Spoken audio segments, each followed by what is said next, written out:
Olá galera, tudo bom? O tema da aula de hoje é o Bloco Socialista.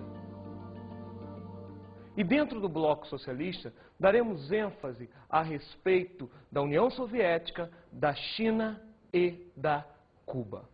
Fato este muito interessante. Mas vamos fazer o seguinte, vamos começar com a União Soviética, a URSS.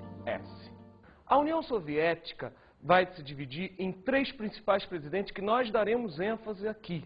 Entenda isso, não são apenas três presidentes, daremos ênfase a três presidentes. O Nikita Khrushchev, que ficou no poder de 1955 a 1964, o Leonid Brezhnev, que ficou entre 1964 e 1982, e o Mikhail Gorbachev, que fica entre 1985 e 1991. Vamos começar com o Nikita Khrushchev, entre os anos de 1955 e 64, mas para entender um pouquinho, vamos retratar que, com a morte de Lenin em 1924, Stalin subiu ao poder. Stalin sobe ao poder em 1923, aplica toda a sua política e vai sair do poder falecendo no ano de 1953. Bom, o ano de 53 marca a formação de uma junta governamental cuja figura-chave vai ser o soviético Malenkov, indicado pelo Partido Comunista, o Comintern. Vale ressaltar que todos os presidentes da República Socialista Soviética vão ser escolhidos indiretamente pelo Partido Comunista. Todos já deveriam ter passado longas passagens por esse partido. Então vamos para o Nikita Khrushchev. O que o Khrushchev fez de importante que chama a atenção para a gente?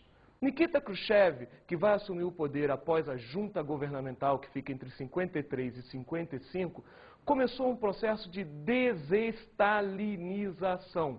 Por favor, não confunda com a palavra desestatização. Mas o que vem a ser desestalinização? Simplesmente era o desmonte da era Stalin, acabar com os campos de concentração e o total poder centrado na figura do Estado, né? Então, nosso colega Nikita Khrushchev começa um processo de desestalinização. Vale ressaltar que estamos na década de 50, e essa década de 50 vai levar ao apogeu da Guerra Fria. O cenário de 50 apresenta o conflito da Coreia, entre 50 e 53. O episódio mais próximo que chegou de um conflito direto entre Estados Unidos e União Soviética. Entramos na década de 60. Na década de 60 tem um fator muito interessante. O ano 1961. O ano-chave. Um carinha, um soviético chamado Yuri Gagarin, dá um pulinho lá fora da Terra e diz de lá, a Terra é azul. Fato muito interessante, os soviéticos tinham mandado uma cachorrinha chamada Laika.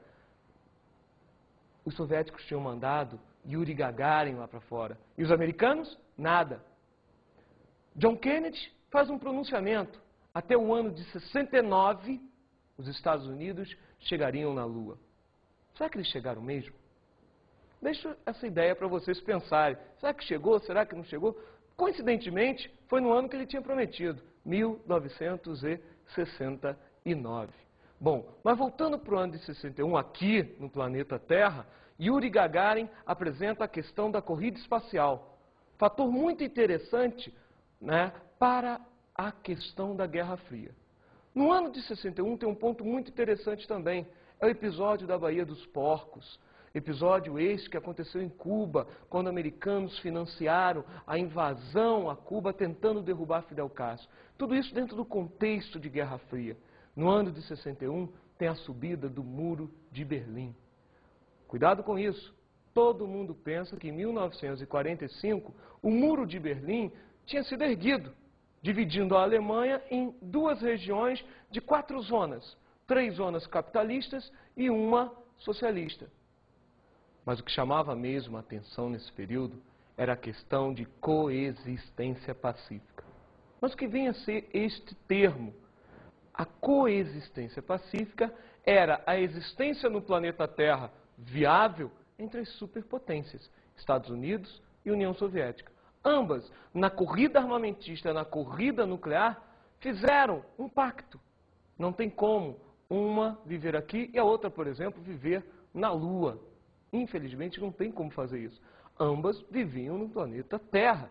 Então, eles decidiram viver pacificamente, financiando muitas vezes conflitos, ou seja, agindo indiretamente contra o outro. Por isso o termo Guerra Fria. Dentro dessa lógica da coexistência pacífica, era criado um telefone vermelho, que tinha uma ligação direta entre Washington e Moscou, para evitar possíveis enganos em ataques fictícios nucleares, alguns erros de tática, por exemplo. Fato este muito interessante, voltando a falar do Muro de Berlim, que ele apresenta essa coexistência pacífica. O Muro de Berlim em si está, ao mesmo tempo, marcando o grande momento da Guerra Fria, com a divisão da Alemanha em duas, a Alemanha ocidental capitalista e a Alemanha oriental socialista, como também demonstra uma tentativa de Estados Unidos e União Soviética viverem de forma pacífica no planeta Terra. Bom, do lado da Alemanha ocidental, o muro, em si fazia com que aquela área se dividisse em 3 zonas. Uma zona pertencente aos Estados Unidos, uma zona pertencente à Inglaterra e uma zona pertencente à França. Eram 3 zonas capitalistas, certo? 3 zonas capitalistas, onde esses países investiram maciçamente. Entenda, nosso colega Estados Unidos investiram pesadamente na Alemanha, através do chamado Plano Marshall. Por que isso? Já que a Alemanha tinha sido a grande inimiga na Segunda Guerra Mundial. Uma coisa bem simples. Investir na Alemanha para criar uma barreira que o muro apresentou para conter o avanço do socialismo na Europa. Era o que nós denominaríamos, mais tarde, com a Alemanha Oriental e demais países, como cortina de ferro. Interessante a criação do lado ocidental, o investimento pesado, para encher de inveja o lado socialista. Do outro lado, uma zona apenas, a zona socialista. 13 de agosto de 1961. Foi o dia em que a Guerra Fria esquentou. O povo alemão acordou com a construção do Muro de Berlim. A cidade, dividida pela política, agora estava dividida pelo concreto. No fim da Segunda Guerra Mundial, a Alemanha foi dividida em 2. Os soviéticos ocuparam o leste.